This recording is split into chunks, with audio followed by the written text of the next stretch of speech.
Hare Nama Hare Nama eva kevalam Kalo nasteva nasteva nasteva gatiranyata.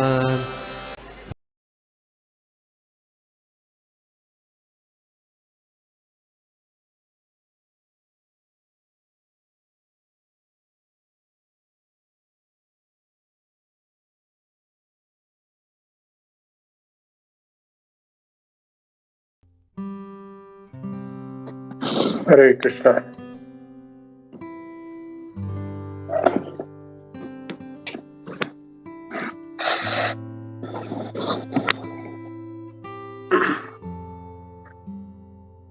ओम नमो भगवते वासुदेवाय। ओम नमो भगवते वासुदेवाय। ओम नमो भगवते वासुदेवाय। नारायणं नमस्कृत्यं नरं चैव नरोत्तमं देवीं सरस्वतीं व्यासं ततो जयमुदीरये। नष्टप्रायेषु भद्रेषु नित्यं भागवत सेवया भगवते उत्तमश्लोके भक्तिर्भवतीर्न इष्टकी। आप सभी भक्तों का हार्दिक स्वागत। हम आज श्रीमद् भागवतम के तीसरे स्कंद 21वां अध्याय मनु कंद का गर्दम्ब संवाद जो है उसके 12 नंबर पे श्लोक पे चर्चा करने जा रहे हैं और ये श्लोक इस प्रकार है। मैं इस श्लोक को 3 बार उच्चारण करूंगा, उसके बाद जिन भक्तों को इसका उच्चारण करना है वो कर सकते हैं। तो श्लोक इस प्रकार है। जात हर्षोपतन्वृद्धर्ना क्षीतो लब्ध्वा मनोरथः गिर्भिस्त्वभ्यगुणात् प्रीति स्वभावात्मा कृताञ्जलिः। जात हर्षोपतन्वृद्धान् क्षीतो लब्ध्वा मनोरथः गिर्भिस्त्वभ्यगुणात् प्रीति स्वभावात्मा कृताञ्जलिः। जात हर्षोपतन्वृद्धर्ना क्षीतो लब्ध्वा मनोरथः गिर्भिस्त्वभ्यगुणात् प्रीति स्वभावात्मा कृताञ्जलिः। Anybody wanted to recite? They can recite. मैं करता हूँ पढ़िए।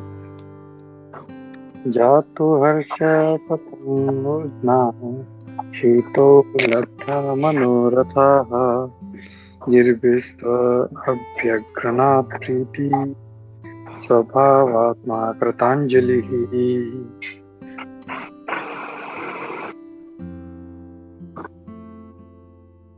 शब्दार्थ, अनुवाद और तात्पर्य कृष्ण कृपामूर्ति ऐसी भक्ति वेदांत स्वामी श्रील प्रभुपाद द्वारा जगत गुरु श्रील प्रभुपाद की जय। शब्दार्थ।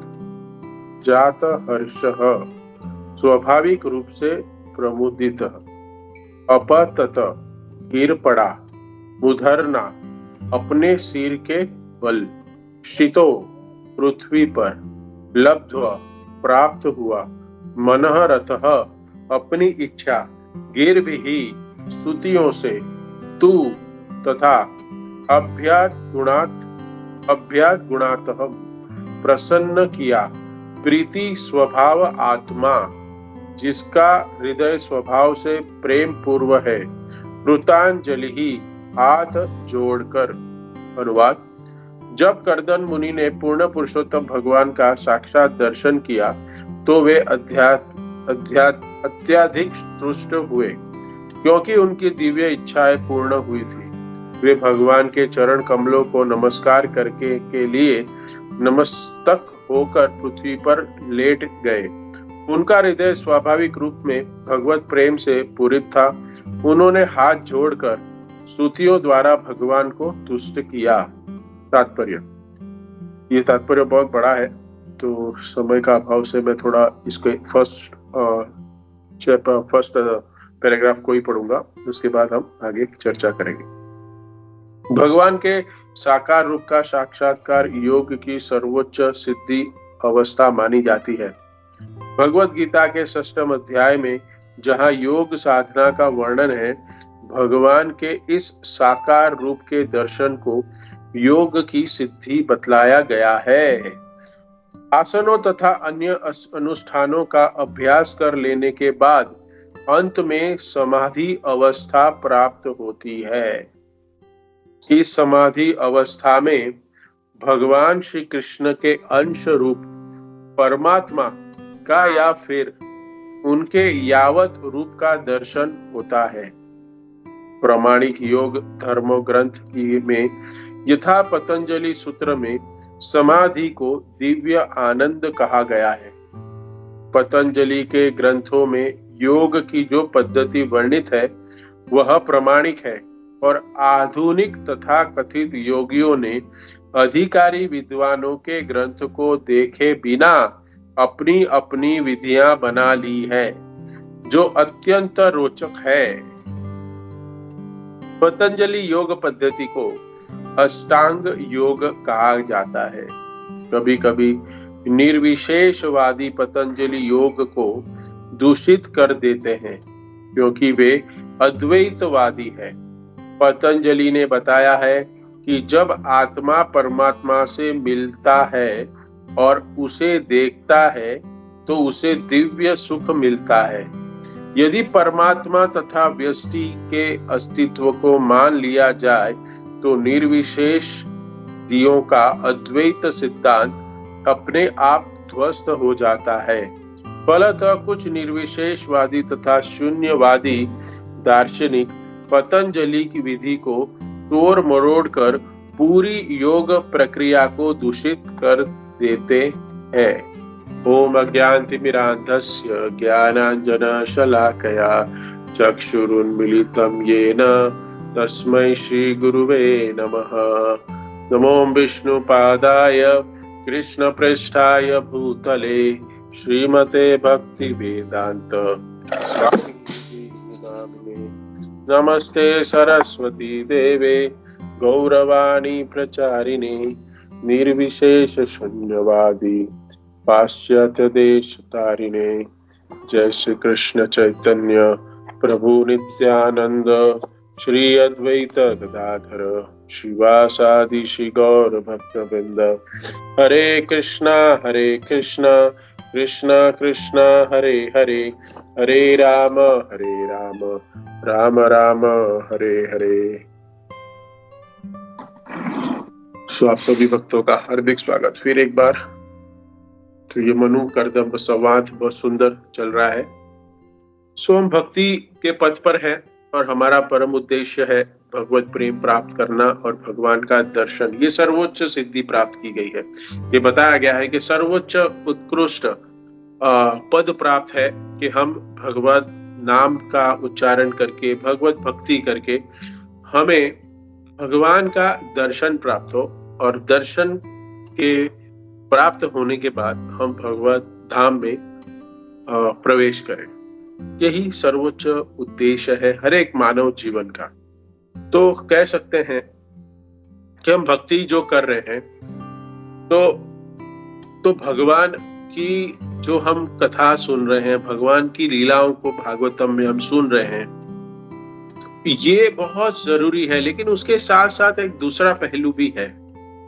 और दूसरा है कि संसार की जो विषमता है, संसार के दुख है, इसको हमें समझना है।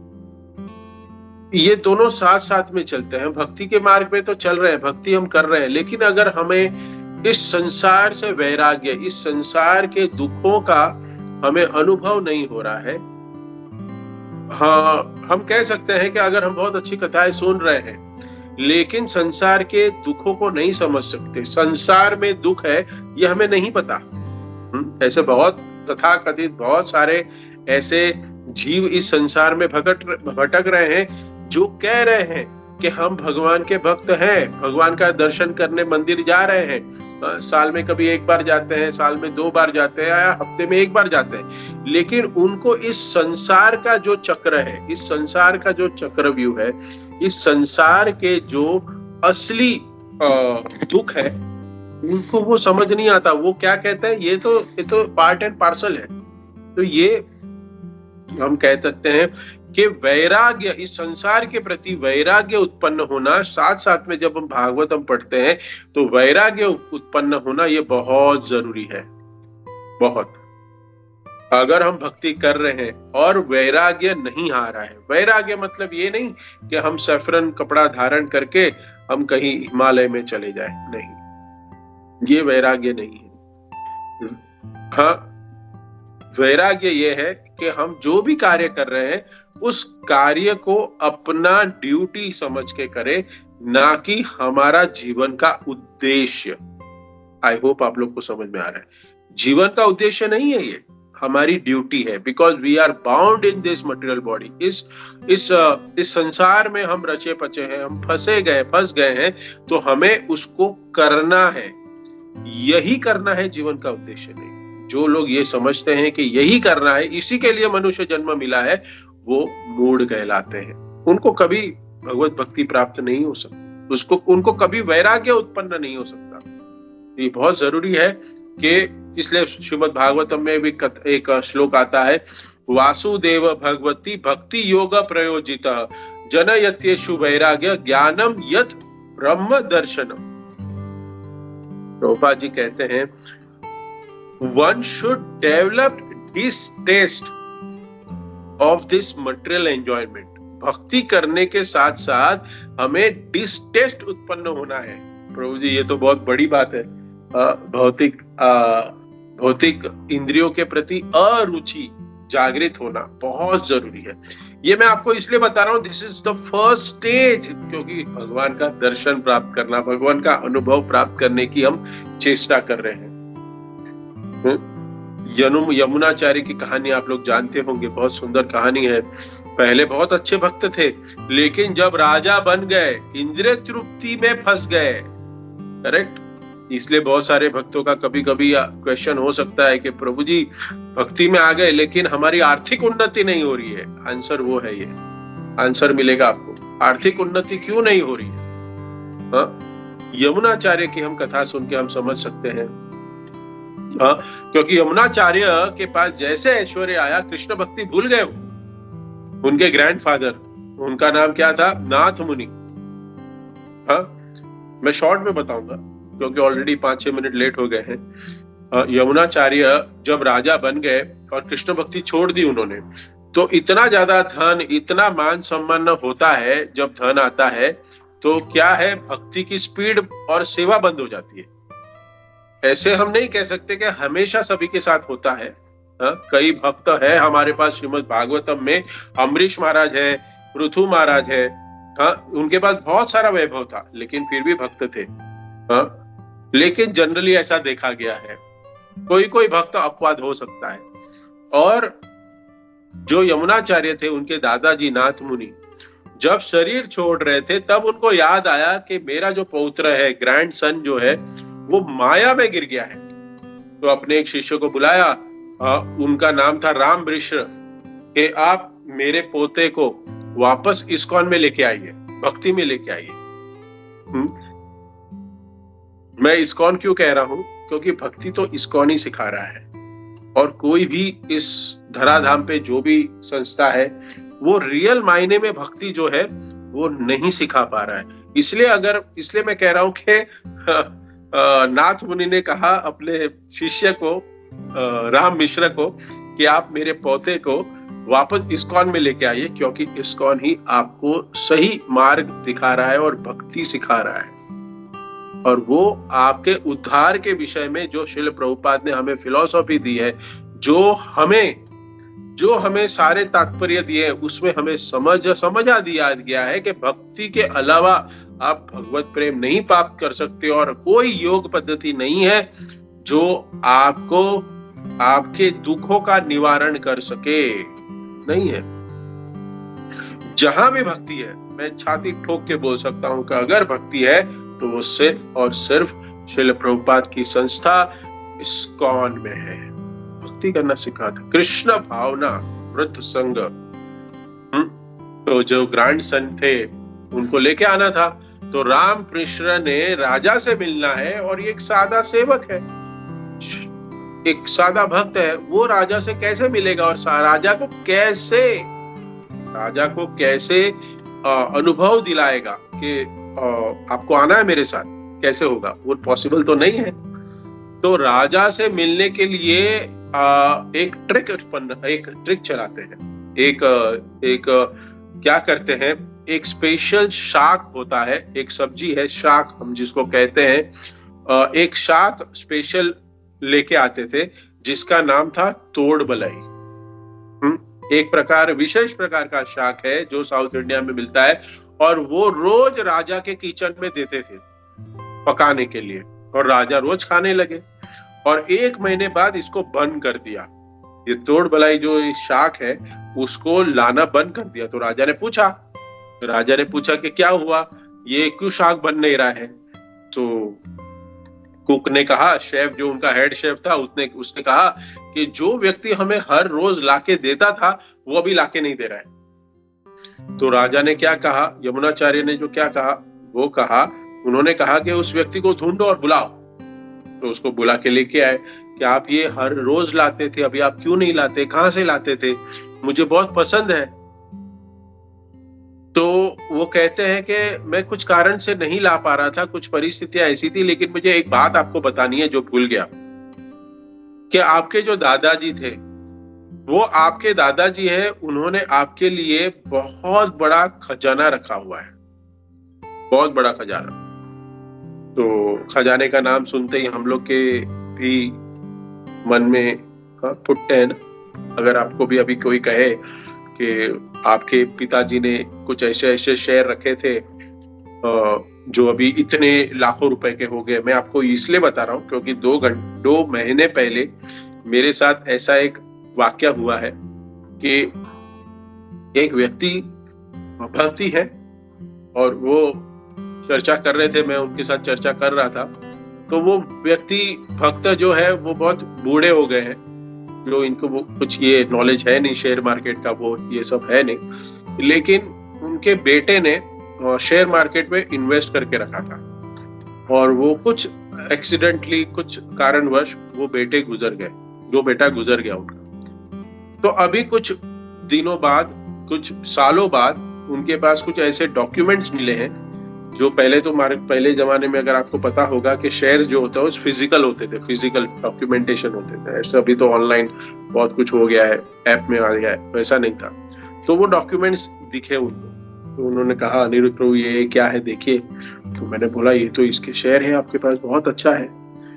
तो फिर उनको एनकैशमेंट आगे का प्रोसेस है। मैं यह इसलिए बता रहा हूँ कि अगर किसी को भी मिले ऐसा तो सब लोग खुश हो जाएंगे और बहुत ही आनंद का अनुभव करेंगे। भक्त है जो उसको भगवान की सेवा में लगाएगा। लेकिन यहाँ भी बहुत खजाना जो रखा हुआ था, नाथ मुनि जो यमुनाचार्य के दादाजी थे, तो उनको कहते हैं कि बहुत बड़ा खजाना रखा हुआ है। तो पैसे को तो सबको जरूरत ही होती है, कोई कहता तो नहीं है कि अभी मुझे जरूरत नहीं है, मैं ऑलरेडी राजा हूँ, मेरे पास बहुत कुछ है। लालच ऐसी चीज है, तो और धन की जरूरत है। तो कहते हैं कि वो खजाना अगर आपको चाहिए तो जो राम विष्णु कहता है कि आपको अकेले आना पड़ेगा, मेरे साथ अकेले चलना पड़ेगा।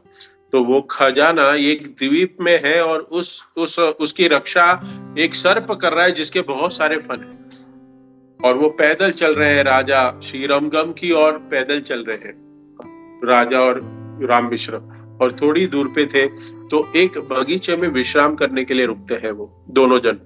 और तब राम मिश्र ने अवसर देखकर उनको भगवत गीता के कुछ श्लोकों का उच्चारण किया, भगवत गीता सुनाना शुरू किया। और जब ये 12वें अध्याय पे आए, 12वें अध्याय पे तो 12वें अध्याय के कुछ श्लोक सुना रहे थे, तो यमुनाचार्य का क्या हुआ, उनकी पिछली जो स्मृति थी वो जागृत हो गई भक्ति की। और वो विलाप करने लगे कि कहाँ मैं कृष्ण भक्त था, मैं अमृत पी रहा था, अभी मैं नाले का पानी पी रहा हूं। ये जो भक्त है ना, वो मटेरियल एंजॉयमेंट को एक नाले का पानी की तरह तुलना करते हैं। It's testing like a sewage water. आपको बिस्लरी दिया जाए और सीवेज वाटर मिला आपको दिया जाए, आप कौन सा पियोगे? हाँ, बिस्लरी पियेंगे ऑब्वियसली। लेकिन जो अभक्त है, जिनको भक्ति में रुचि नहीं है, उनको नहीं पता कि वो जो संसार में जी रहे हैं, it is compare to the drinking a sewage water. लेकिन हमारी आदत है ना, हमारे जैसे हम संसार में आते हैं तो हमारी आदत ऐसी है, और हमने देखा है कि दूसरा भी सीवेज वाटर ही पीना है, तो हमें समझ में आ गया है कि उसी में से गिलास भर के पीना है हमें भी। सुअर को बोलो कि आपको आमरस खिलाएंगे, अभी आमरस का सीजन है ना, तो आमरस पूरी आपको खिलाएंगे। किसको कहो? सुअर को। तो सुअर क्या करेगा? खाएगा? नहीं खाएगा, वो सूंघेगा, ऐसे करके सूंघेगा, गलत आवाज करेगा सूंघने का। तो आप जानते हैं कैसे आवाज करेगा? ऐसा आवाज करता है, सूंघता है सारी वस्तुएं, आवाज आती है उसकी विचित्र प्रकार की। ये सब कुछ है ना इस संसार में, सब कुछ रिलेटिव है, समझना चाहिए हमें। तो तब क्या कहते हैं कि सुअर को जब दिखता है तो वो नहीं खाता है, क्योंकि वो क्या है, उसको मल में ही आनत है। वैसे ही भौतिक संसार में जो रचा पचा जीव है, तो उसको भक्ति में इंटरेस्ट नहीं है। वो क्या चाहता है कि मुझे संसार में ठोकर लगे, मैं उसी में आनंद करता हूँ। और वो ठोकर लगती है ना, उसको पार्ट एंड पार्सल समझते रहता है। क्यों? क्योंकि दूसरों को भी लग रही है ठोकर, तो मुझे लग रही है तो क्या प्रॉब्लम है? उसके साथ भी वैसा है, मेरे साथ भी ऐसा है। नहीं, ये बहुत जरूरी है समझना। तो जैसे वो भगवत गीता के 12वें अध्याय के अलग अलग श्लोकों पे चर्चा सुनते हैं, हाँ, तब उनकी रमणाचार्य की भक्ति पुनः जागृत हो जाती है। हाँ, तो खजाना वो जाग जाते हैं और श्रीरंगम लेके गए। राम मिश्र उनको श्रीरंगम लेके गए, रंगनाथ जी के चरणों पे, जहां पे अनंत शेष हजारों फण के साथ लेटे हुए हैं। रंगनाथ जी लेटे हुए और भगवान की सुंदरता को देख के वो विमोहित हो गए। भगवान की सुंदरता को देख के, जो आज की श्लोक में बताया गया है कि कैसे कर्दम मुनि कैसे भगवान को देखकर इतने प्रसन्न हो गए, गद गद हो गए। ये रिएक्शन होना चाहिए हर एक भक्त का, शुद्ध भक्त का। ध्रुव महाराज ने भगवान को देखा, वो भी गदगद हो गए। तो यमुनाचार्य कृष्ण भक्ति का, भगवान नारायण के भक्ति का प्रचार करने लगे। ये जो आज के श्लोक में एक्सटेसी बताई गई है कि भक्त अनुभव कर रहा है कि भगवान को देखकर नत मस्तक हो गए, पृथ्वी पे लेट गए, ये प्रेम की हाईएस्ट अवस्था है। जब शुद्ध भक्त भगवान के दर्शन करता है तो अपने आप वो लक्षण आता है। तो भगवान का दर्शन नहीं, इस कलयुग में तो भगवान के नाम का भी, नाम नामी अभिनत्व, नाम नामी अभिनत्व। तो जब कोई भी भक्त अनुभव करता है, नाम लेके का अनुभव करता है, तब इस स्टेज को अनुभव करना चाहिए। ये स्टेज है, जैसे चैतन्य महाप्रभु बता रहे हैं, नयनम गदगद हृदया गिरा, और कहते हैं पुलके निचितम वपु कदा तव नाम ग्रहणे भविष्यति। श्री चैतन्य महाप्रभु कहते हैं कि चैतन्य महाप्रभु की वाणी इतनी महत्वपूर्ण है क्योंकि चैतन्य महाप्रभु भक्त के रूप में है। और ये जो कॉन्शियसनेस है, ये योगियों से भी ज्यादा है। तात्पर्य प्रभुपाद पतंजलि सूत्र के विषय में बता रहे हैं, अष्टांग योग के बारे में बता रहे हैं, वैदिक सिद्धियों के बारे में बता रहे हैं। ये सब अच्छे हैं, ये सब स्टेजेस है। प्रभुपाद भी अष्टांग योग की बातें कर रहे हैं, तात्पर्य में ज्ञान योग की बात कर रहे हैं, लेकिन चैतन्य चरितामृत में बताया है कि ये सब चीज भक्ति से जुड़ी हुई है। योग तो ही लाभकारी है, लेकिन बिना भक्ति के ये कैसा है? कि गेहूं के दाने निकाल दिए और छिलके को, भूसे को है ना पीसने दे दिया हमने। ये बिना भक्ति के ये सारे योग प्रयास, ये जो योग करने के प्रयास है वो सारे विफल है, सारे। चरितामृत में एक श्लोक आता है एक सेक्शन में कि इस बात को एलेबरेटली कहा गया है कि कैसे भक्त जो है वो भगवान से मांगते नहीं है कुछ, भुक्ति मुक्ति सिद्धि कामी शकले अशांत, कृष्ण भक्त निष्काम अतएव शांत। तो ये हमेशा ये जो योग पद्धति है, सिद्ध पद्धति है, ये सब क्या प्राप्त करने के लिए बनाया गया है? तो ये सब कुछ क्या प्राप्त करने के लिए? अलग अलग प्रकार की सिद्धियां पतंजलि सूत्र में, हमें उसके अंदर जाना नहीं है क्योंकि ये योग पद्धति आजकल हम जानते हैं, पतंजलि का नाम सुनते हैं तो हमें क्या पता चलता है? एक FMCG ब्रांड है। क्या है? FMCG ब्रांड, जो हजारों करोड़ों की कंपनी है, लेकिन असली पतंजलि जो योग पद्धति है उसमें 4 स्टेजेस है। हम उसके इन डिटेल में नहीं जाएंगे क्योंकि हम ऑलरेडी इस योग पद्धति को हम कह सकते हैं कि हमने उसको निष्कर्ष किया और हम ऑलरेडी भगवत भक्ति के योग पद्धति पे हम लगे हुए हैं, भक्ति योग में लगे हुए हैं। तो यहाँ पे समाधि पद, साधना पद, विभूति पद और कैवल्य पद, इस पतंजलि सूत्र में ये 4 अलग अलग स्टेजेस के बारे में वर्णन किया गया है। तो जिसमें समाधि पद हाईएस्ट बताया गया है कि पतंजलि योग पद्धति आप करके आप समाधि प्राप्त कर सकते हो, जिसको अल्टीमेट गोल ऑफ योगा कहा गया है। अगर हम नौकरी पे जाते हैं, हम अगर बिजनेस करते हैं तो हमें पैसा चाहिए और मुनाफा चाहिए, ये हाईएस्ट है, ये होना ही चाहिए। नहीं ऑफिस जा रहे हैं, हमें अच्छा लगता है, हमारी एक्सरसाइज हो जाती है, थोड़ा एसी में बैठने मिल जाता है, इसके लिए हम जाते हैं। नहीं, ऑफिस जाना है तो उसका क्या है उद्देश्य? हमें महीने के आखिर में हमें लक्ष्मी जी प्राप्त होनी चाहिए, क्या? पैसा मिलना चाहिए। वैसे ही कोई भी योग पद्धति अगर हम करें तो उससे अल्टीमेट गोल क्या हो सकता है कि हमें भगवान का दर्शन हो, समाधि में भगवान का दर्शन हो।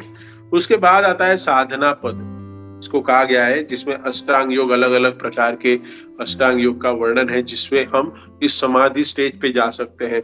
और उसके बाद एक विभूति पद भी है पतंजलि में। विभूति ये क्या है कि एक अलग पद्धति है जिसको हम कहते हैं सिद्धि प्राप्त करना, एक स्पेशल पावर जिससे हम कम से कम हल्के भी हो सकते हैं और ज्यादा से ज्यादा भारी भी हो सकते हैं।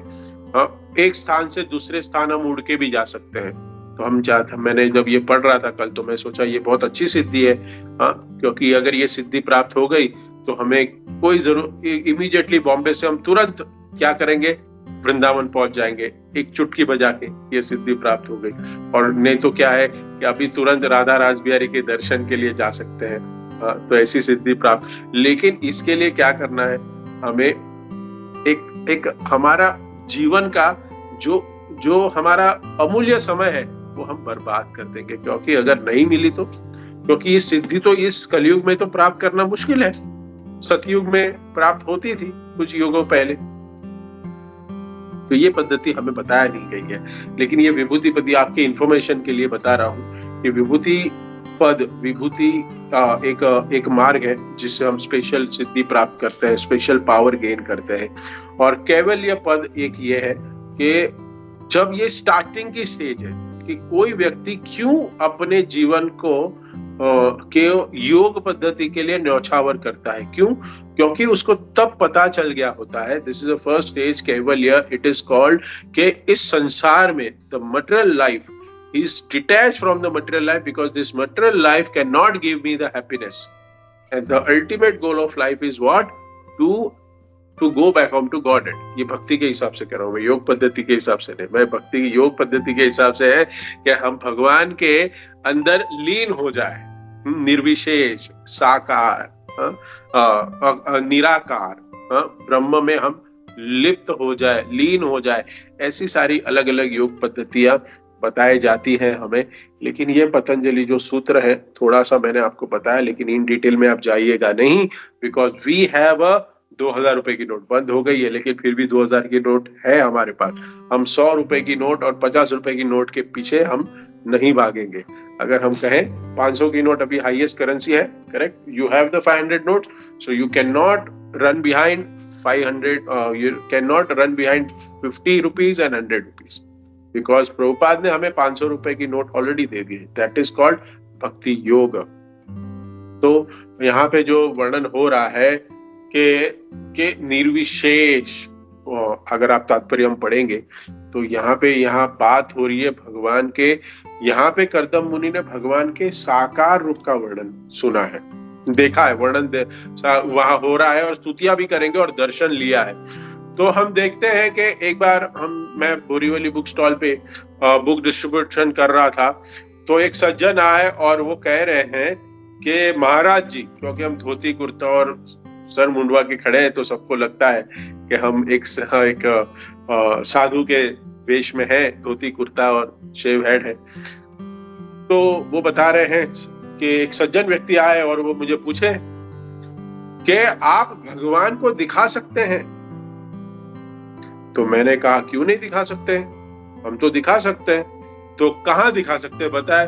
तो मैंने कहा आ जाओ मंदिर में, मंदिर में आ जाओ, हमारे राधा रासबिहारी मंदिर त्रिभंग रूप में खड़े हैं राधा रानी के साथ, ललिता विशाखा के साथ, तो आप आ जाइए और देखिए। तो हम भी देख रहे हैं, आप भी दर्शन कीजिए, हम तो हर रोज देखते हैं। तो वो कह रहे हैं मैंने कहा कि आप भी देख सकते हैं, आइए हमारे मंदिर में। तो बोले नहीं नहीं नहीं नहीं, हमको ऐसा नहीं देखना है, वो बात नहीं कर रहा हूं मैं। तो क्या बात कर रहे हैं? तो आपने ये प्रश्न पूछा है कि आपने भगवान को देखा है क्या नहीं? तो मैंने कहा कि मैंने देखा है और मैं हर रोज देखता हूं। तो मैंने कहा आपको दिखा सकता हूं, मैं भी देख रहा हूं, आपको भी दिखा सकता हूं। तो बोलता वैसा नहीं देखना है मुझे। तो मैंने कैसे देखना है, कैसे देखना है? तो व्यक्ति बता रहे हैं, वो सज्जन बता रहे हैं, मैंने बोला आंखों से ही देखना है ना, आपको दर्शन ही करना है ना आपको। तो फिर वो निष्कर्ष पर आए कि महाराज थोड़ी भगवान आंखों से दिखते हैं, वो कह रहे हैं। तो मुझे लगा कि ये थोड़ा इस्कॉन का भक्त है, इसको भी थोड़ा प्रगति में है, भक्ति में प्रगति की है, क्योंकि भगवान भी श्रीमद् भागवतम में भी हमें एक श्लोक प्राप्त होता है जिसमें कहते हैं कि जिसमें बताया गया है कि भगवान को अपने कर्णों के माध्यम से देखते हैं। आंखों से तो हम देख नहीं सकते, हमारे कर्णों के माध्यम से देखते हैं। जैसे हम श्रीमद् भागवतम सुनते हैं, भगवत गीता सुनते हैं, चैतन्य चरितमृत सुनते हैं, तो हम साक्षात भगवान का दर्शन कर रहे हैं। ये ग्रंथ को सुनना पढ़ना, ये दर्शन कर रहे हैं हम लोग। तो मुझे लगा कि ये व्यक्ति थोड़ा फिलोसॉफी जानता होगा, वो देख रहा है आंखों से नहीं दिखते, तो मुझे लगा कानों से दिखते होंगे, इसको पता होगा। तो भगवान तो दिखते ही नहीं बोल रहा है। भगवान क्या है? भगवान का रूप है ही नहीं, वो तो निर्गुण है, निराकार है, ना उनको हाथ है, पैर है, ना शरीर है, वो तो निर्गुण निराकार है। तो मुझे उसकी पूरी भक्ति समझ गई। तो गिने चुने जो श्लोक है मैंने उनको बताए। तो भगवान कहते हैं कि भगवत गीता के पहले श्लोक में बताया कि जो सबसे मेरे साकार रूप की पूजा करता है वो सच्चा मेरा भक्त है। वो सर्वोच्च योग पद्धति है। तो ऐसे 4-5 श्लोक उसको बताए, तो उसको समझाने का प्रयास कर रहा था, लेकिन वो समझेगा कहाँ, वो मानना ही नहीं। भगवान तो वो निर्गुण निराकार है, नहीं है, भगवान नहीं दिख सकते। तो प्रयास करने पर भी वो नहीं समझा। तो मैंने क्या किया, मैंने बोला आप अपने मार्ग पर और मुझे बुक डिस्ट्रीब्यूशन करने दो, मैं अपने मार्ग पर मैं कर रहा हूं। तो ये महाशय चले गए, ये जो सज्जन है वो चले गए। लेकिन कुछ समय बाद दूसरा एक व्यक्ति आया, उन्होंने भी यही प्रश्न पूछा। तो बोलते हैं महाराज जी मुझे एक प्रश्न पूछना है।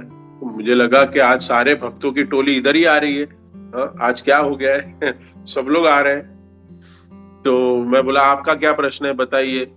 तो बता रहे थे कि भगवान को आप दिखा सकते हैं। मैं बोला अरे आज क्या हो रहा है, आज सब लोग भगवान को देखने की चाह में आ रहे हैं।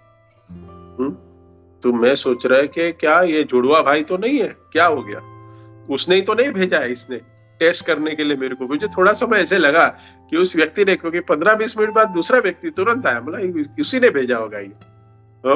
तो मैंने कहा क्यों नहीं दिखा सकता, मैं दिखा सकता हूँ। तो बोला दिखाइए। तो बोला चलिए नजदीक आइए। तो मैंने उसको आकाश की तरफ उंगली दिखाई, तो देखो वहां पर है भगवान है, वहां पर आकाश की तरफ उंगली दिखाई। वो आके दिखते, कहाँ है, दिखता नहीं है, कहाँ है। मैं बोला उधर देखो देखो ठीक से। तो मैंने कहा नहीं दिख रहा है, ओके ठीक है, ये अंधेरी। मैंने बोरीवली ईस्ट की तरफ उंगली दिखाई थी, आकाश की तरफ। मैं बोला आ जाओ, यहाँ आ जाओ, तो ब्रिज के ये साइड आ जाओ। तो बोरीवली वेस्ट की तरफ उंगली दिखाई, बोला देखो यहाँ देखो, आकाश की तरफ देखो, वेस्ट पे आकाश में देखो। तो बोलता है प्रभु जी, वो बोलता है कि सर जी क्या मजाक कर रहे हैं मेरे साथ। मैं बोला मजाक नहीं कर रहा हूं, मैं आपको दिखा रहा हूं, मैं भगवान देखिए, आपको इधर नहीं देख रहे, चलो यहाँ नहीं देख रहे, चलो यहाँ देखिए। तो बोलता दिख ही नहीं रहे। तो भगवान कहते हैं ब्रह्म संहिता में भी कि भगवान जो है वो सर्वत्र स्थित है। तो मैंने उसको कहा कि भगवान तो सर्वत्र स्थित है, तो आपको यहाँ क्यों दिख नहीं रहे, भगवान तो है सर्वत्र है, अत्र तत्र सर्वत्र। तो मुझे कहता है कि सर जी, बहुत सीरियस हो गया। तो बोलता है सर जी आप मुझे यहाँ वहां बता रहे हैं, क्या आपको दिख रहे क्या, मुझे नहीं दिख रहा, आपको दिख रहे क्या। तो मैंने कहा कि मैं भी आपको ईमानदारी से पूछ रहा हूं कि आपको दिख रहे क्या। तो बोलता नहीं मैं आपको पूछ रहा हूं आपको दिख रहे क्या। तो वो बता, मैंने बोला कि वो कहता है कि नहीं सर जी मुझे तो नहीं दिख रहे। तो मैंने कहा मुझे भी नहीं दिख रहे नहीं दिख रहे, हम दोनों को नहीं दिख रहे। तो भगवान का एक रूप है, भगवान का एक रूप है, लेकिन भगवान का सर्वश्रेष्ठ रूप वो है जो साकार है, जो अर्जुन को दिखा रहे 12वें अध्याय में। वो सर्वश्रेष्ठ रूप है जो श्याम सुंदर स्वरूप है, जो त्रिभंग ललित है। वो भगवान जो है वो सर्वत्र है, अत्र तत्र सर्वत्र। और जहां तक निर्विशेष निर्गुण की बात आ रही है, वो भगवान के अंग कांति है कि कोई प्रकाश के पीछे के बल्ब को, स्रोत को नहीं मानता। वो प्रकाश किससे आ रहा है, ये समझो आज ट्यूबलाइट लगी हुई है, प्रकाश आ रहा है। चलो यहाँ पे मुझे सूरज नहीं दिख रहा है, मैं यहाँ बैठा हूं क्योंकि मैं रूम में बैठा हूं, लेकिन बाहर मुझे पूरा दिख रहा है, प्रकाश पूरा फैला हुआ है। तो मैं कहूँ ये प्रकाश है, उसको कहाँ स्वरूप है, लेकिन सूरज से प्रकाश आ रहा है, तो सूरज का तो गोल आकार है ना। बल्ब को तो आकार है ही, सूरज को भी आकार है। तो भगवान के अंग कांति है, जो कांति है जो निकल रही है भगवान के अंग से, वो निराकार है, लेकिन भगवान तो साकार है। सो यहाँ पर जब कर्दम मुनि ने पूर्ण पुरुषोत्तम भगवान का साक्षात्कार किया, तो प्रभुपाद तात्पर्य में यही बता रहे हैं कि भगवान के साकार रूप का साक्षात्कार योग की सर्वोच्च सिद्धि अवस्था मानी जाती है। साकार रूप का साक्षात्कार करना, तात्पर्य के पहली लाइन है, वो योग की सर्वोच्च उत्कृष्ट कह सकते हैं हम लोग कि ये तपस्या, जो भी योग पद्धति कर रहे हैं तथाकथित, योगा मैट लेके जाते हैं सब लोग सुबह सुबह सब माता जी है, प्रभु जी है, सब योगा मैट लेके जाते हैं। लेकिन उससे क्या होना चाहिए, उससे योग का उनको पता भी नहीं होगा कि योग की सर्वोच्च सिद्धि यह है कि भगवान का साक्षात्कार होना। उनका तो ये उद्देश्य नहीं है, उनको सिखाया ही नहीं गया। उनको ये क्या बताया गया है, आपके शरीर जो नश्वर है, ये जो शरीर आपका नश्वर है, उसको मेंटेन करने के लिए शाश्वत रहो, शाश्वत क्रियाएं करो। मूर्ख तरीके से हमें समझाया जाता है।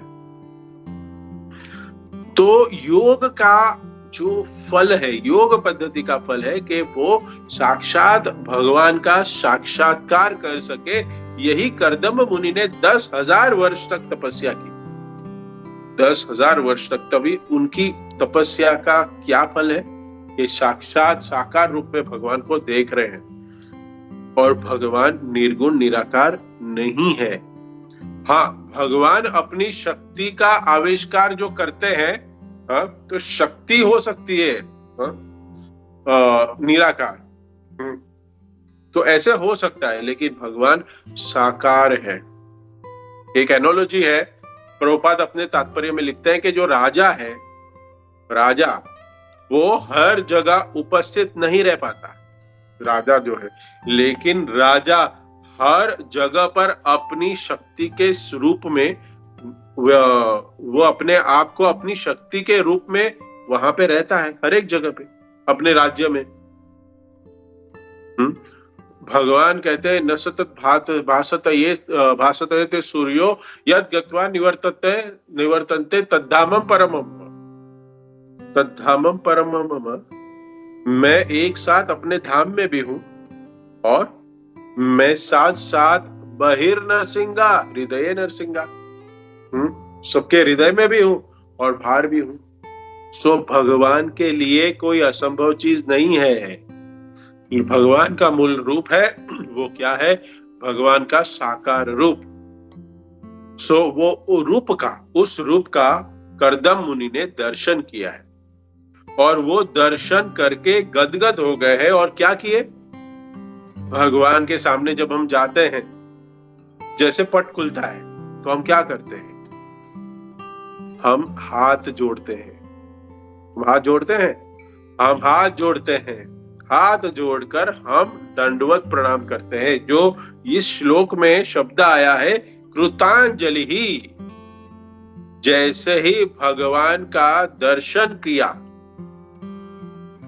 जैसे ही दर्शन किया तो कृतांजलि, हाथ जोड़ा उन्होंने, कर्दम मुनि ने हाथ जोड़कर उन्होंने क्या किया? प्रणाम करने लगे। मतलब क्या है? इस मुद्रा से, ये जो मुद्रा है, जो हाथ जोड़ने की, नमस्ते जो हम कहते हैं या प्रणाम कहते हैं, हाथ जोड़ने की मुद्रा है, वो मुद्रा से हम भगवान को रिझा सकते हैं, हम भगवान को मना सकते हैं। क्योंकि ये जो हाथ जोड़ना एक शरणागति का भाव है। हाथ जोड़ना मतलब मैं आपकी शरण में हूं, मैं आपकी रिस्पेक्ट करता हूं। देखो, बहुत सारी अलग अलग मुद्राएं हैं, उसकी बहुत अलग अलग मीनिंगें हैं। तो अगर हम कोई अलग अलग उंगलियां दिखाते हैं तो अलग अलग मीनिंग निकलता है। तो जब ये मुद्रा हम दिखाते हैं तो स्वाभाविक रूप से हृदय के अंदर भाव क्या आता है? वो कोमलता का भाव, शरणागति का भाव होता है। इसलिए प्रार्थना करने के टाइम पे हमें नमस्ते पुरुषोत्तम तुभ्यम, हम प्रणाम करते हैं। आचार्य भी हमें सिखाते हैं, हम आपसे प्रणाम करते हैं हाथ जोड़कर। ये कृतांजलि जो शब्द आता है, ये कृतांजलि जो शब्द है, वो हाथ जोड़कर उन्होंने क्या किया? वो कहते हैं कि दूसरा शब्द क्या है? ये अपत्त मुधरना, उन्होंने साष्टांग दंडवत किया, वे गिर पड़े, दंडवत किया, गिर पड़ा। अपत्त मुधरना, अपने सिर के बल, जो यहाँ तक प्रभुपाद अनुवाद में बता रहे, अपत्त मुधरना। ये और एक यहाँ चीज है कि प्रभुपाद तात्पर्य में यहाँ बता रहे हैं कि जैसे पहले भी कहा कि तपस्या का फल क्या हुआ? भगवान ने उनको दर्शन दिया। जैसे कि श्री चैतन्य महाप्रभु का एक बहुत सुंदर, आपको याद होगा, लेकिन कभी भी आपने इस माध्यम से इसको सुना नहीं होगा, क्योंकि भक्तगण उस माध्यम में कभी आज तक सुना नहीं। लेकिन मैं जब इस लेक्चर को प्रिपेयर कर रहा था, तब एक भक्त ने इसको बहुत सुंदर तरीके से वर्णन किया कि जब चैतन्य महाप्रभु निमाई के रूप में लीला कर रहे थे मायापुर में, नवद्वीप में, तो निमाई पंडित से बहुत विख्यात थे वो, और कई लोग आते थे और तर्क वितर्क करते थे निमाई पंडित के सामने, और निमाई पंडित उनको परास्त कर लेते थे। और नवद्वीप उस समय पे एक विख्यात नगरी थी कि वहां पे नवद्वीप में विद्वान लोग रहा करते थे, विद्वान ब्राह्मण, स्कॉलर्स, और ये जब बात पता चली केशव कश्मीरी को, तो केशव कश्मीरी को पता चला कि जब तक मैं नवद्वीप के पंडितों को नहीं हराऊंगा तब तक मैं दिग्विजय नहीं कहलाऊंगा। इसलिए मैं अभी सारे पंडितों को हरा दिया है, लेकिन जब नवद्वीप के पंडितों को नहीं हराऊंगा तब तक मुझे संतुष्टि नहीं मिलेगी। तो क्या कहते हैं, पूरे बाजा के साथ, गाजा बाजा के साथ, हाथी पे बैठ के उसके सारे शिष्यों के साथ केशव कश्मीरी नवद्वीप में जब आता है, और जब वो नवद्वीप में आते हैं और नवद्वीप वासियों को एक खबर मिलती है कि केशव कश्मीरी यहाँ हमारे साथ तर्क वितर्क करने के लिए आ रहा है, तो सब लोग डर गए। नवद्वीप के ब्राह्मण स्कॉलर्स घबरा जाते हैं, क्या करेंगे क्या करेंगे। अब अभी अपना तो इतना नाम है नवद्वीप का, और अगर केशव कश्मीरी के साथ हार गए तो हमारा बहुत ही गांव का नाम, नवद्वीप का नाम खराब हो जाएगा। तो सबसे सब क्या किए, वो भाग जाते हैं और कहते हैं कि ये जो निमाय पंडित है, वो निमाय पंडित के साथ ये शास्त्रज्ञ कंपटीशन होगी केशव कश्मीरी की, उसके साथ करेंगे। केशव कश्मीरी के तर्क वितर्क करेगा। तो अभी बच्चा तो टिक नहीं पाएगा, हम भी नहीं टिक पाएंगे। हमें भी पता है कि हम केशव कश्मीरी के साथ नहीं टिक पाएंगे, नवद्वीप के विद्वान बता रहे हैं। तो ये निमाय कहां से टिक पाएगा। अगर निमाय हार भी जाता है तो भी हम क्या कहेंगे कि बच्चे को हराया, ठीक है, बच्चे को हराया, क्या बड़ी बात है, हम तो नहीं थे वहां, बच्चों को हरा दिया। तो हम होते तो तुम्हारी दाल नहीं गलती केशव कश्मीरी की। तो निमाय पंडित जो है वो गंगा के तट पर अपने मित्रों के साथ चर्चा कर रहे थे। केशव कश्मीरी आते हैं, केशव कश्मीरी आके कहते हैं, अच्छा आप ही हो निमाय पंडित। और निमाय पंडित के साथ अब वो तर्क वितर्क करते हैं, बोलते हैं आप बहुत विख्यात हो। आप तो निमाय कहते हैं मैं बड़ा टीचर तो नहीं हूं, मैं व्याकरण पढ़ा लेता हूं, मैं थोड़ा व्याकरण सिखा देता हूं। तो व्याकरण कहते हैं, व्याकरण सिखाते हो, वो तो प्राथमिकता है, ग्रामर सिखाना, ठीक है, कोई बात नहीं। लेकिन वहां पे चर्चा होती है, मैं बहुत शॉर्ट में बताऊंगा क्योंकि समय का अभाव है। तो वहां पे निमाय कहते हैं कि कुछ गंगा की स्तुति करो, गंगा की स्तुति करो। तो कहते हैं कि गंगा की स्तुतियों में 100 से भी ज्यादा श्लोक का इमीडिएटली ये जो केशव कश्मीरी है उसका निर्माण करते हैं तुरंत। तो जब वो उच्चारण करते हैं तब निमाई कहते हैं कि आप कृपा करके हमें बताइए कि आपने जो ये श्लोक बताए हैं उसमें गुण कितने हैं और दोष कितने हैं। तो केशव कश्मीरी दोष सुन के ही आग बबूला हो गया, कहते हैं कि मेरे श्लोकों में दोष कैसे हो सकता है, हो ही नहीं सकता। तो निमाई ये जो रचना की है वो कहते हैं कि मैंने जो ये रचना की है उस रचना में कोई दोष है ही नहीं। तो निमाई कहते हैं क्या बात कर रहे हैं, आपने जो ये श्लोक, ये क्रमांक का श्लोक बताया आपने, उसमें इस प्रकार का दोष है, कौन सा श्लोक है। तो तुरंत महाप्रभु निमाई पंडित ने उस श्लोक का उच्चारण करते हैं। तो केशव कश्मीरी देखता है, वो आश्चर्यचकित हो जाते हैं कि ये कैसे संभव है, इसको कंठस्थ कैसे हो गया, मैंने जो श्लोक बताया इसने कंठस्थ कैसे कर लिए, ये वायु के गति से मैंने बोले हैं और ये श्लोक जो है वो नंबर के साथ बोल दिया, कैसे पॉसिबल है। तब केशव कश्मीरी हताश हो जाते हैं, वो चुपचाप बैठे, बोलती बंद हो गई केशव कश्मीरी। और जैसे ही बोलती बंद हो गई है तो सहपाठी हंसने लगे सारे। तो निमाय कहता है कि चुप बैठो, वो एक बहुत बड़े प्रतिष्ठित व्यक्ति है, उसके सामने हंसो मत। और तब केशव कश्मीरी को निमाय पंडित कहते हैं कि आप बहुत थक गए हैं, हम ये तर्क वितर्क कल करेंगे वापस, आप घर जाइए, आप आराम करिए। और जब वो केशव कश्मीरी आराम करते हैं और जब रात को सरस्वती देवी की पूजा करते हैं और सरस्वती देवी स्वयं प्रकट होती है और उनको कहते हैं कि सरस्वती देवी को कहते हैं कि आज मैं कैसे डिफीट हो गया किसी के सामने, क्योंकि मैं तो इतनी पूजा अर्चना करता हूँ, आपने मुझे वरदान दिया है, आपके इतना मैं बड़ा भक्त हूँ, ये कैसे पॉसिबल हो गया।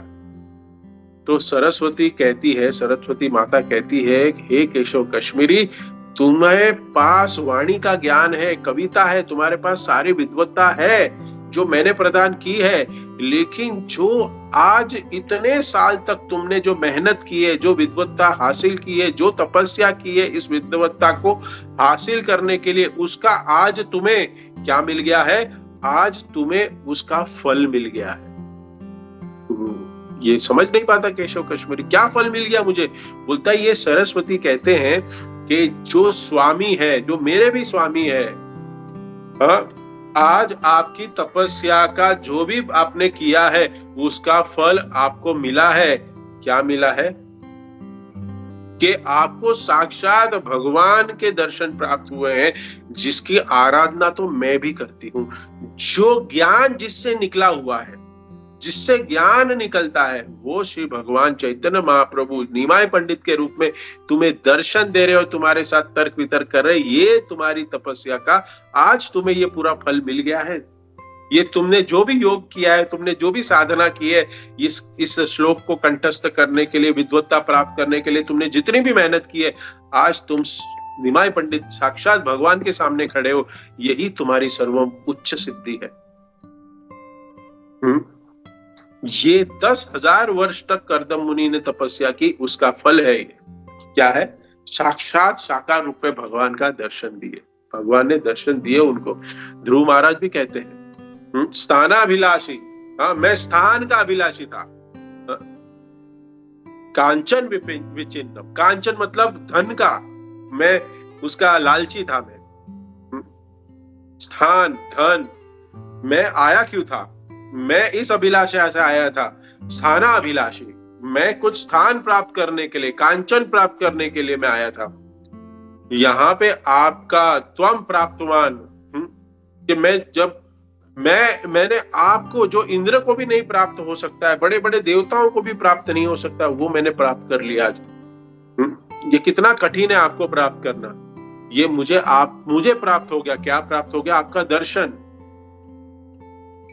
स्वामी कृतम सिंह वरम न याचे, मुझे स्वामी, मुझे कोई वरम की याचना नहीं है, अभी कोई याचना नहीं है। ध्रुव महाराज कहते हैं कोई याचना नहीं। प्रहलाद महाराज जी अपने प्रार्थना में कहते हैं, वो श्लोक है बहुत सुंदर, नाराधनाय बोले, कुछ ऐसे ही श्लोक है वो।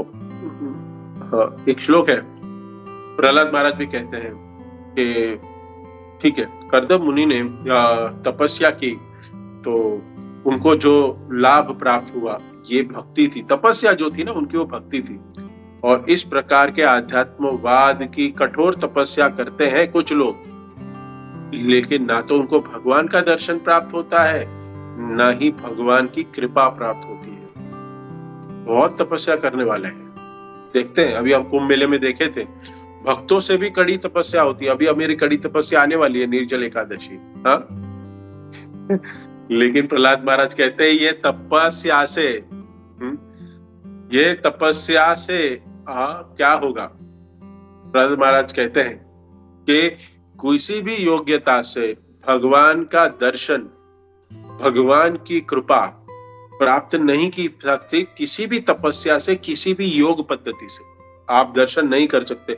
ना धन से, ना तपस्या से, ना योग से, ना बल से, किसी भी योग्यता से भगवान का दर्शन नहीं कर सकते। सिर्फ एक ही योग्यता है, और वो क्या है? भगवान की कृपा और भगवान की भक्ति। भगवान की भक्ति होगी और भगवान की कृपा होगी तो ही आपको दर्शन प्राप्त होगा, हमें दर्शन प्राप्त होगा, तभी दर्शन प्राप्त किया जा सकता है। और वो क्या है? भक्त्या शुतोष भगवत प्रणीते,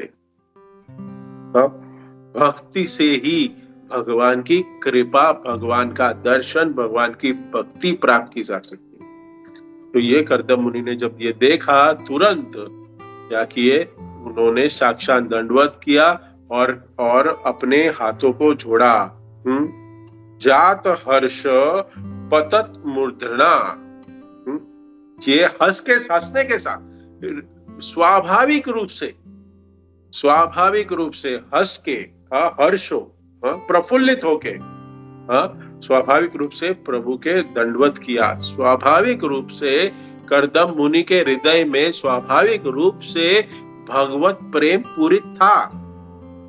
मतलब क्या है? आर्टिफिशियल नहीं था, ऑलरेडी था, हमारे पास भी है, हमारा भी है, लेकिन स्वाभाविक रूप है। लेकिन स्वाभाविक रूप से भगवान आचार्य कहते हैं कि सबके हृदय में भगवान का प्रेम है, भगवान के प्रति प्रेम है।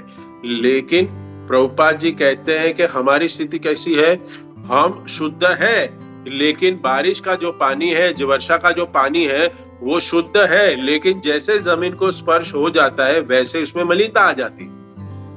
हम तो मम वांश जीव लोक जीव भूत सनातन, हम तो शाश्वत है, लेकिन प्रकृति स्थानी कर्षति, मनसस्थानी इंद्रियाणी प्रकृति स्थानी कर्षति। जब ये प्रकृति स्थानी, प्रकृति के साथ हमारा घर्षण होता है, तब ये घर्षण के वजह से हमारा कांटेक्ट होता है, तो हमारा क्या हो जाता है? हमारा मलिन हो जाता है हृदय, हृदय मलिनता आ जाती है हृदय में। और इस मलिनता यदि दूर करेंगे तो फिर से स्वाभाविक रूप से हम क्या कर सके? हम भगवान के प्रति आकर्षण बढ़ सकता है, भगवान के प्रति हमारा आकर्षण बढ़ेगा। और ये प्रोसेस कैसे चैतन्य महाप्रभु ने हमें दिया है, ये जो प्रक्रिया है वो आचार्यों ने हमें कैसे दी है? ये प्रक्रिया हमें श्रील प्रभुपाद ने दी है। क्या किया है हमें? नित्य सिद्ध कृष्ण प्रेम साध्य कबू न, श्रवण आदि कीर्तन आदि करो उदय। स्वाभाविक रूप से भगवान के प्रति हमारा प्रेम जो है, जात हर्ष, स्वाभाविक से, स्वाभाविक रूप से हर्ष था, प्रेम था। उसी प्रकार से हमारे हृदय में भी हमें स्वाभाविक रूप से भगवान का प्रति जो हमारा प्रेम है उसको उद्भव करना पड़ेगा। और इसकी जो हमें प्रोसेस चैतन्य महाप्रभु ने दिया है, हरेर नाम हरेर नाम हरेर नाम एव केवलम, हरेर नाम एव केवलम। हरि नाम का उच्चारण हमें बहुत ही सटीक और बहुत ही कह सकते हैं अटेंटिवली, बहुत ही हम कह सकते हैं प्रिकॉशन से हमें इस हरि नाम को लेना है। तब जाके इस जन्म में या फिर आगे कृपा प्राप्त होंगे तो अगले जन्म में कभी ना कभी हमें भगवान का साकार रूप में दर्शन हो सकता है, जो यहाँ कर्दम मुनि ने किया, जो यहाँ पे हम देख सकते हैं ध्रुव महाराज ने किया, जो यहाँ पे हम देख सकते हैं कि प्रहलाद महाराज ने किया। इसी के साथ इस सेशन को यहाँ विराम देते हैं। किसी कोई भक्त का कमेंट है, टिप्पणी है, प्रश्न है, पूछ सकते हैं। और there is some correction please. Hare Krishna. Hare Krishna Prabhu ji. पहले तो बहुत बहुत धन्यवाद प्रभु जी सेशन के लिए, बहुत अच्छा सुंदर था और बहुत अच्छा लगा ये सुन के। तो क्विकली हम लोग भक्तों से पूछते हैं, किसी का कोई टिकट जो प्रश्न है, शंका है, कुछ कमेंट्स है तो हम लोग लेते हैं ना। Start raising your hands. Hare Krishna. Hare Krishna. I hope there is no comment, there is no question, so we can end here. It's already, I've taken 10 minutes more. Hare Krishna. That's okay, Prabhu. You can take more time. So thank you for joining. Thank you for giving your association. Hare Krishna. Vancha kalpataru kripa ग्रंथराज श्रीमद् भागवतम की जय, जगत गुरु श्रील प्रभुपाद की जय, अपने अपने गुरुदेव की जय, आप सभी भक्त वृंद की जय, निताई गौर हरि प्रेमानंदे। हरि हरि बोल। Hare Krishna. Thank you everyone. Hare Krishna. Hare Krishna. ठीक है, तो हम लोग आगे बढ़ते हैं। हम लोग लेते हैं नरसिंह आरती।